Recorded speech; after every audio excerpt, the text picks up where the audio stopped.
fictional friends, and welcome to another episode of Fully Booked. I'm Megan. And I'm Shireen. And we are in Cozy Mystery Month. Cozy! Over here. So, I guess to kick off our film portion of the month, what we thought would be fun, we were searching for ideas of hey, what would be a good cozy mystery for us to talk about? That's also fun. That's also fun. Yeah, that's it. That's not boring. Yeah. That's also fun. That's also something that we actually have something to talk about. And we decided that this week we would talk about Enola Holmes. Yep. Which I'm sure a lot of people do know about because a movie at this point with Millie Bobby Brown is going to draw a crowd most of the time anyway. I mean, this one's a Netflix original, and I think it came out during the pandemic. It did. It came out in 2020. Yeah. Yeah, that's it. So, yeah. I mean... So, when we were all stuck at home, there was nothing better to do than watch Enola Holmes. So I think a lot of people watched it because they were like, well, fuck, I gotta watch something. I gotta watch something. So they did. So we figured we would kick things off with Enola Holmes, a little young adult, a little fun. A little Henry Cavill. Yeah, a little fun adventure, mystery type of thing. Very quirky characters, fun situations. Yes, stakes, but not so much that you're ever really all that concerned about anything. You're not worried about anyone's safety. I'm not worried about the 14-year-old girl's safety. I think everything's 16. in the book. She's 14. Oh, is she? Yeah. Okay. So yeah, let's talk about it. Talk about it. A week ago, I awoke to find that my mother was missing, and she did not return. I'm presently on the way to collect my brothers, Mycroft and Sherlock. Yes, Sherlock Holmes, the famous detective, my genius brother. He will have all the answers. Enola. Where's your hat and your gloves? Well, I have a hat. Just makes my head itch. And I have no gloves. My God. A wild woman brought up a wild child. Who will make her acceptable for society? She seems intelligent. There are two paths you can take, Enola. Yours, or the path others choose for you. It is time to find my mother. The game is afoot. If I have to stay hidden from my brothers... So Enola Holmes was released in 2020 on Netflix directly and currently has a rating of 6.6 out of 10 on IMDb and a, critic score of 91% on Rotten Tomatoes. Wow. Hang on, I don't know what the audience score is for it. 71%. I'd lean towards an 80. I was going to say, I think I would find somewhere in between both of those things. Yeah, exactly. So for people who aren't aware, the Enola Holmes, now there are 2 films actually on Netflix as of the time that we're recording this. The Enola Holmes film series is based on the Enola Holmes Mysteries book series, which is, that's it. It's a young adult mystery series, which according to the internet tells me that there are 7 books in the series as of 2021.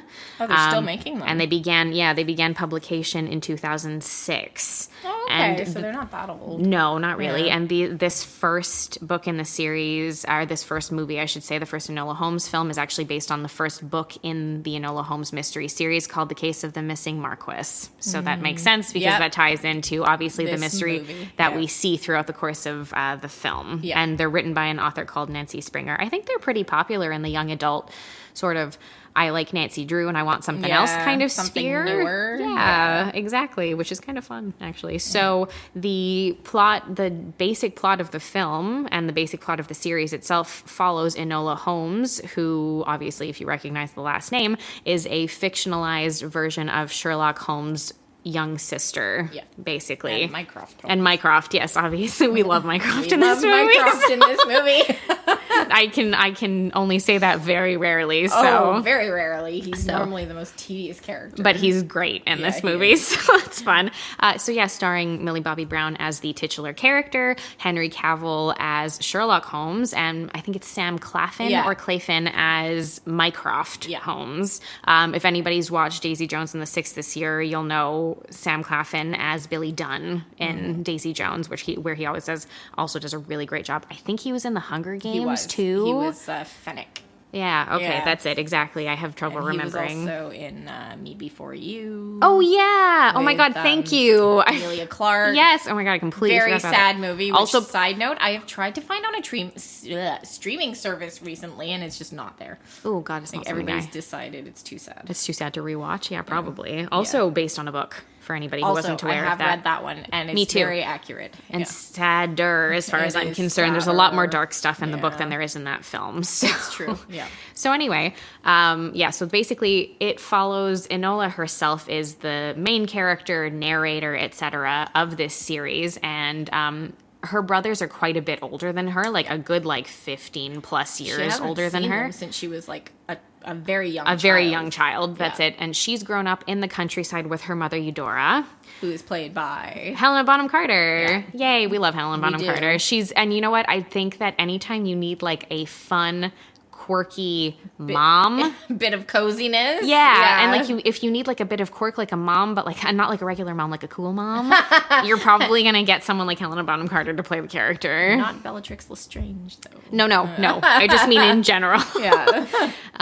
Half the fucking cast of Harry Potter's in this movie as well. So surprise. It's a British production. Yeah. So she's grown up with her mom Eudoria. She's been raised to, unlike many girls of that time, obviously, to be intelligent, think for herself, not really care whether or not she finds a husband, know how to fight, know how to do sports, know math, physics, languages, learn all kinds of different very things. Independent. Like she knows how to survive out in the wild. Exactly.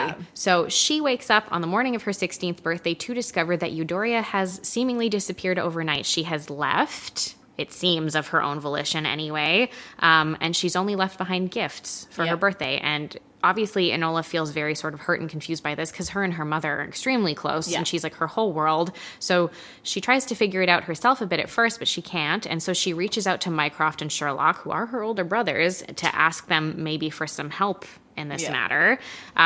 They've got a great sort of intro scene. She goes to meet them at the train station, and they've not seen her for a very long time. So they don't know who she is. They walk past her, and she's like, hello. Yeah. And of course, according to Mycroft, is your proper brother, very proper English gentleman of that time. Yeah. He's like, where are your hat? Where's your gloves? And she's like, well, I have a hat, but it makes my head itch, and I have no gloves. And he's like, she doesn't have gloves. Yeah, I know, it's so funny. He spends half the fucking movie clutching his pearls whenever he finds something. He's so good in this He's movie. really good. He's very good. Whereas Sherlock is the more silent of the two, the more observant. Obviously, he's a very famous detective, and so that's literally what that character does. He just observes things and then deduces based on what he's seeing. And we find out very quickly that, Mycroft has been sending money to Enola and her mom, but her mom has not been using the money the way that he intended. No, he thought it was for a governess and for upkeep of the house and a carriage. And then they get there and the house is completely in disarray. In tatters, basically. And, there has never been a governess. Eudoria would teach Enola herself. Yeah, so she's been using this money for something. Yeah, we just don't really know what it is specifically. Yeah. So, of course, Mycroft is horrified by all of this, and it's we need to turn our sister into a proper young lady, so I'm going to we're sending her off to, Mrs. Harrison's finishing school for young ladies or some garbage. So Mrs. Dursley shows up. Yeah, Aunt Petunia shows up. Also, she's a great actress. She's also in Killing Eve, if you guys have seen that show. She also is great in that, too. She's wonderful. Yeah. So she shows up, of course, to, take her off to finishing school, which Enola's like, no fucking thank you. No thank you at all. So she runs off. So she basically runs off after also, what I appreciate about the character is that she also, has a couple of moments, with her brother, with Sherlock, where she's like, hey, I haven't heard from you motherfuckers for years. And now you're trying to ship me off And now you're somewhere? trying to show up and decide that you get to decide what I am going to do with the rest of my life. No thank you, I'm good. Her mother taught her well. She really did. Side note, I was surprised when I saw the casting for this, and then when I watched the movie, I was also pleasantly surprised at Henry Cavill as Sherlock Holmes. I didn't know how I was going to feel about that. I was like, that seems weird, right? He did a great job. But he's really very good. He's very subtle and very kind of quiet in his portrayal. Yeah. Not as, because I think also because the focus is so very much on Enola as well, not as pompous as he's often portrayed in a lot of different versions of a Sherlock Holmes character. character. He's like a surly older brother, a thinky older brother in this one. Pretty much, yeah, where he's like, I don't really feel like dealing with this because I've got other stuff to do. And I appreciate how often his selfishness is pointed out to him. Yes, absolutely. Like, I like that Enola is by very Enola, vocal. and even by Mycroft, where he's like, I know you don't feel like fucking dealing with this. Yeah, and he's like, she's my ward, and like, why do you suddenly care? Like, you haven't seen her in years. Like, and blah, blah, blah, blah, blah. That's it. Because, and you do get a good sense of the fact that Enola and Sherlock are both very similar personality-wise and in terms of like their level of intelligence and interests in things. Exactly. And Mycroft doesn't have that same maybe high level that they do, and that bothers him. Yeah, but I mean, he's turned it into something else. He's turned his talents to other things. Exactly. Yeah. He's turned it into something else, and it doesn't make him like less intelligent of a character. It just, because he's not as highly focused the way that they are in terms of being to, just sort of deduce many facts from their surroundings. He's taken that, done something else with it, but you can tell that there's probably a level of resentment that exists there, particularly for Sherlock. But there's a level of resentment that exists there within him, which is probably also why he's gone so very much to the opposite end of the spectrum as far as being like, okay, well, now I have to function like a proper gentleman, and ladies need to function like proper ladies. Yeah, exactly. That's it. So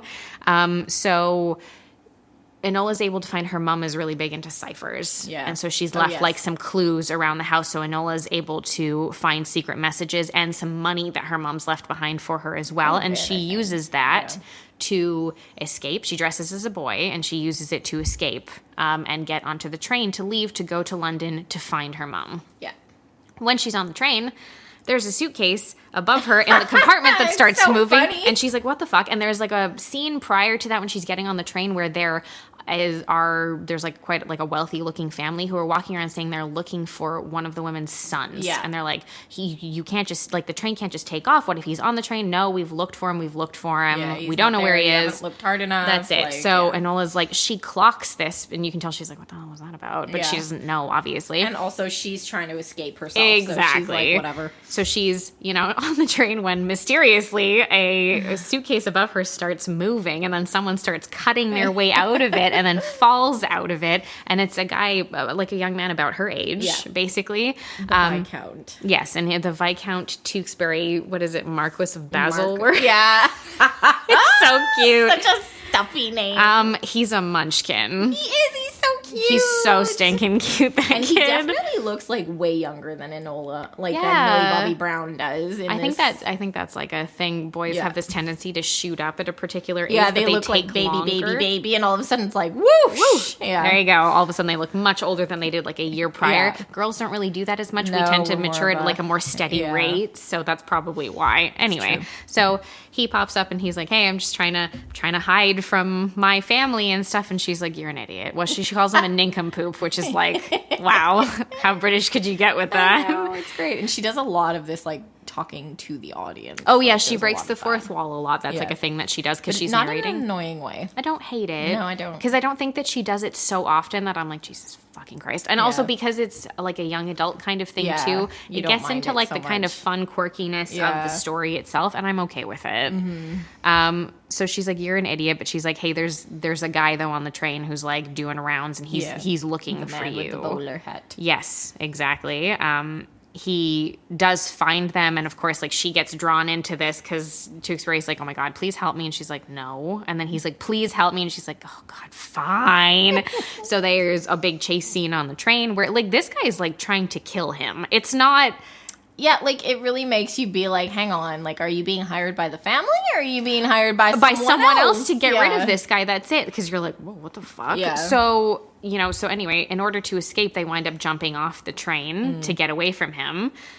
They get to London together because they knew that each of them were going to London. But of course, she's trying not to get attached to anyone. And she's very distrusting in general because of everything that's been happening. So he's like, well, we should stick together. And she's like, no, we're splitting up when we get to London, which is what they do. Yeah. She goes off and she's like, hey, I'm going to have to blend in properly. Gets herself like a proper dress and everything. A room at a lodging house, which like lodging houses. If you know anything about the 1800s, Oh my God. lodging houses were as soon as terrifying. she said it, I was like, ugh. Yeah, like if you know It's anything, like a whorehouse / like. if you've read anything to do with Sorry, like we're the not Jack supposed the to say Ripper that case and kind of like what London looked like at that time. Yeah. Oh. Yeah, no, it was pretty dirty. Like, I think London in general was pretty dirty unless you were, like, part of, like, the bourgeoisie or something. Yeah, exactly. So, manages to get that, basically, and then she continues to use the clues that she's found in the ciphers that she's found to kind of look for Eudoria, because she's been leaving messages in the newspapers and magazines. Exactly. And stuff, yeah.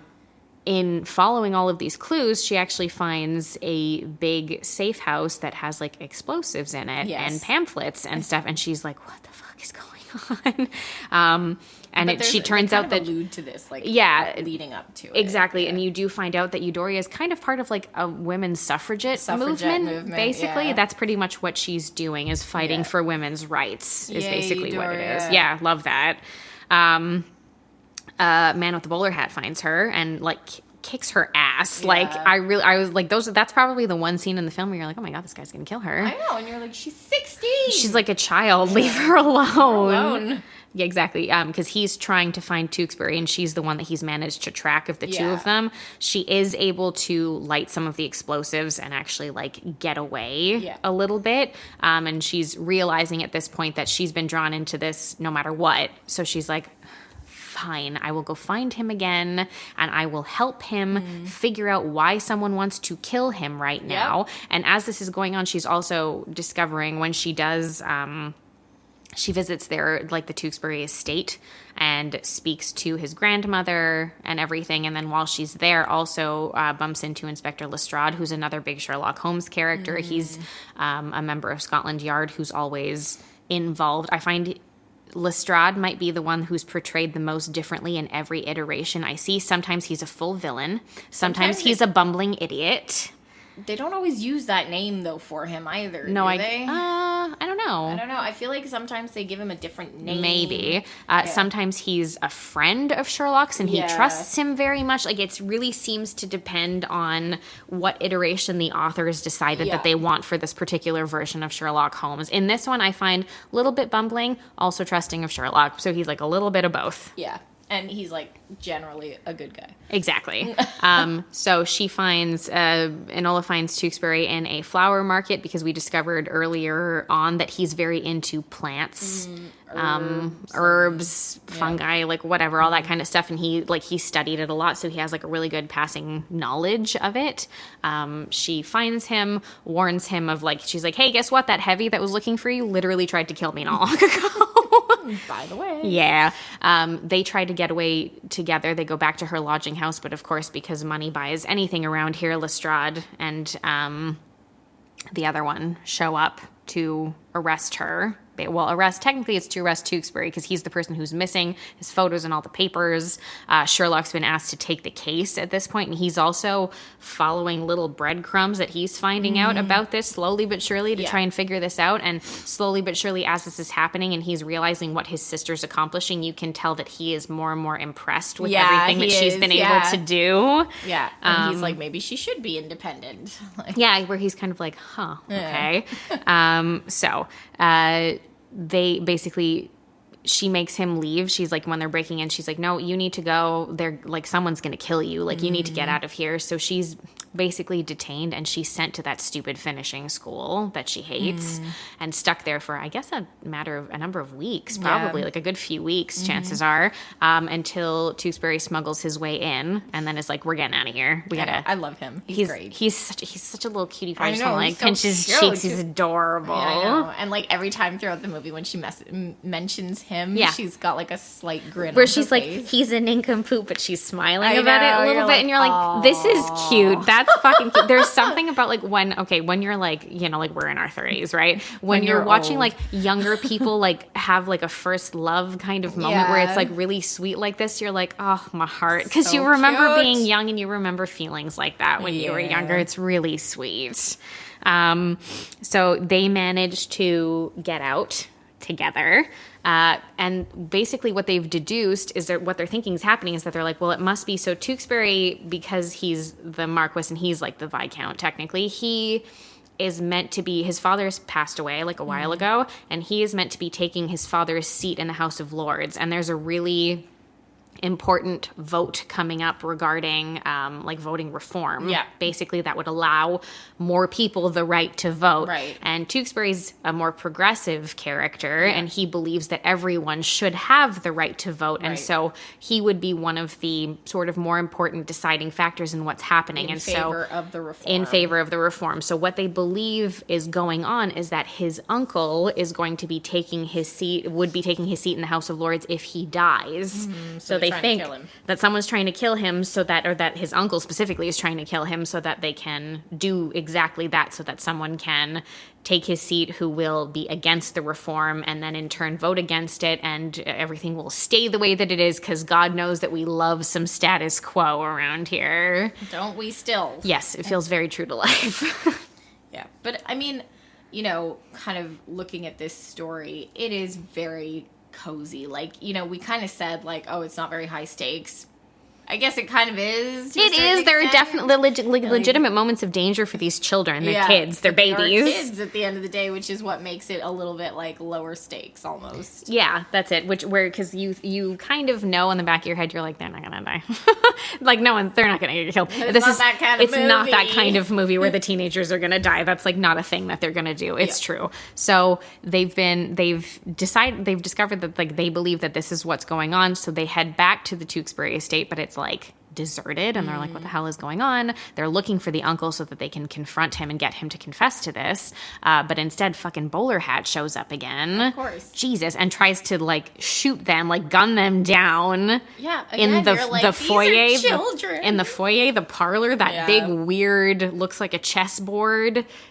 Interesting room, look like a chessboard. Interesting room that they filmed in. I don't know what it is, but it's interesting to see anyway. So there's a whole standoff with him. Enola's able to use one of the like fighting techniques that her mom had taught her that she'd never been able to get right before. She's able to use it. Oh my God, I forgot about Edith. Oh, she was great. Edith's the real fucking character. MVP. Yeah. One of the first places that she traces her mom in London is to this tea shop, and up above there are like self-defense classes that are being given to women specifically, and the woman who runs this organization is Edith, and she's also a woman that Enola's seen before in the past at the house with her mother, so obviously knows her mother, and apparently was like her first teacher when she was a kid who would like teach her how to fight. She's cool. She like tells it like it is. She doesn't pull her punches with anything, and she does that with Enola and then with Sherlock later when he shows up, and she's like, she has a really great conversation with him where, you know, he's talking like, you know, like you can't be, I don't really pay attention to like the status quo or this or that. It doesn't concern me. She's like, no, it doesn't concern you because you have had power forever. You're a man. And so you don't have to be concerned about any of this stuff. But we are the ones who have to worry about it. We're the people who are fighting for this kind of reform because we are the ones with no power. We have no rights. Exactly. And you are smart enough to know that that is exactly the case. And he has nothing to say about that, which I appreciate. Take that, man. Yeah. Anyway, so back to our little standoff. That's it. Enola's able to disarm and then technically kill Bowler Hat. Whoops. By using that fighting technique, because he falls and bashes his head like right into the corner of a weird like ornament sticking out of something. Well, I guess she learned how to use the move. True enough. Whatever. He's been trying to kill her the whole fucking movie, so nobody feels bad about that. He's played by one of those British actors who's always a bad guy in everything. Yeah, I know, he's always a henchman. Yeah. You've got that henchman look about you. Exactly. So then it's revealed that the, dowager, what would she be, a countess or something? Tewkesbury's grandmother. Madame Maxine from Harry Potter. Yeah. Yes. She's revealed to be the actual mastermind behind this. She's the one who hired Bowler Hat guy. Yes. Because she's of an older generation. Yeah, and she wants to keep things the way that they are. Yeah. And she's like, no, this shouldn't be changing. This reform shouldn't be happening. People shouldn't have rights. Bah. So her plan was to, have her grandson killed and then put her son in his place in the House of Lords so that he could vote against the reform. Wow. Lady. lady. Just wow. Yeah. It's a lot. She shoots her grandson, and for a minute you're like, oh fuck, okay, whoa. Yeah. But he was smart enough that they had like a whole bunch of suits of armor in that like parlor, and he had stuck one of the breastplates like under his shirt. So like luckily he's fine. In real life that would have been very obvious. Yeah. The only thing I will say in this last scene that I wish that had happened is that like, so after she's done this and after she shoots him and Enola's like, oh my God, she tries to shoot Enola, but the gun, I guess, is like out of rounds or whatever, or it's stuck. I have no, like it's jammed or something. I have no idea. I personally, I would have punched her in the face. But yeah. Like, would you? Yes. That old lady does not deserve anything less than a punch in the face. That was not cool. You tried to kill your own grandchild. Yeah. That's fucked up. It is fucked up. I mean, I'm just laughing at like, the punch in the face versus like, trying to murder someone. Like, yeah, well, yeah, but that's what she deserved at the very least. But luckily he's fine, and so they're able to. Yeah, and then I keekers her. So they're able to, obviously, they're both fine, of course. They're able to have her arrested and everything. It turns out the uncle actually wasn't involved in this. He's just stupid. Yeah. Which, like, interesting red herring there, but sure. So they're able to go back to London. Tewkesbury is able to take his place in the House of Lords in order to actually be part of the vote that's happening. Thank goodness. They have a cute little moment where he's like, oh, but like, am I going to see you again kind of thing? So adorable. And then he kisses her hand and she literally swoons a bit. Like if you're like, what's a physical manifestation of a swoon? That's what it looks like. Where he like lets go of her hand and she like falls forward a little bit. He does come back in the second one, doesn't he? He does, yeah.